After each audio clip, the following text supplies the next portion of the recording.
Welcome to Palace to the Core, the daily news channel for Crystal Palace transfer news and all good things like that. So if you haven't subscribed yet, please do consider doing so to get daily Crystal Palace updates. Okay, so this video is going to be a roundup of the news that has happened this week at Crystal Palace. It's I'm going to be talking about the stories I've talked about during the week for anyone who may have missed anything. But there's a twist, and that is that if there are any updates that have happened since I recorded those videos, I'm going to be talking about them here as well. So make sure you watch until the end, just in case you missed something. Okay, so first of all, Benteke could be sold to raise money for a new striker. Now, this was at the beginning of the week. I think it's a bit of a non-story because I don't think we need any new strikers. Although there is rumours, of course, that he may be involved in a swap deal with Wolves, but I'll talk more about that later on. But I don't think there's much of a story in there. I don't think they're necessarily going to be bringing in any more strikers. I think they do need to get rid of Benteke. I think that he's too much of a wage bill millstone around our necks, to be fair. But let me know what you think about that. Next, Matheus Adaramola. I'm not going to be able to say that, am I?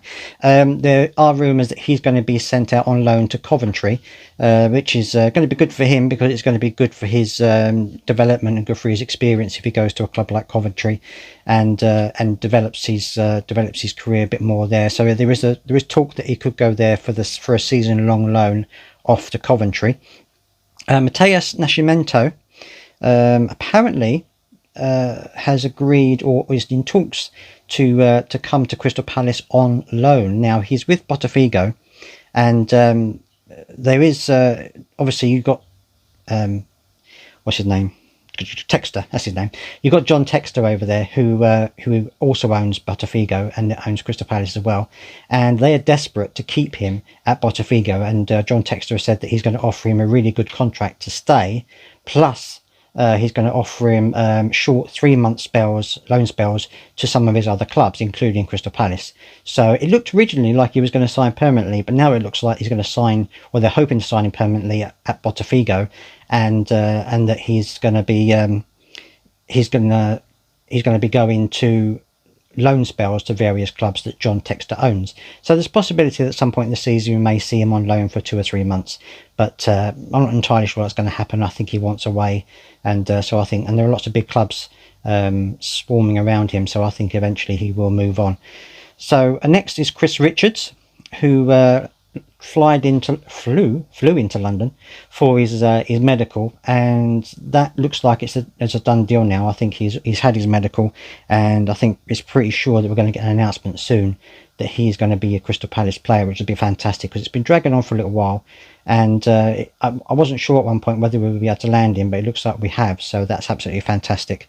Next was Lewis O'Brien, who was linked to Crystal Palace. Now I wasn't too sure about this one, because there were lots of other clubs involved with him, but apparently I've just found out yesterday that he's actually signed now for Nottingham Forest, so that's not going to be happening at all.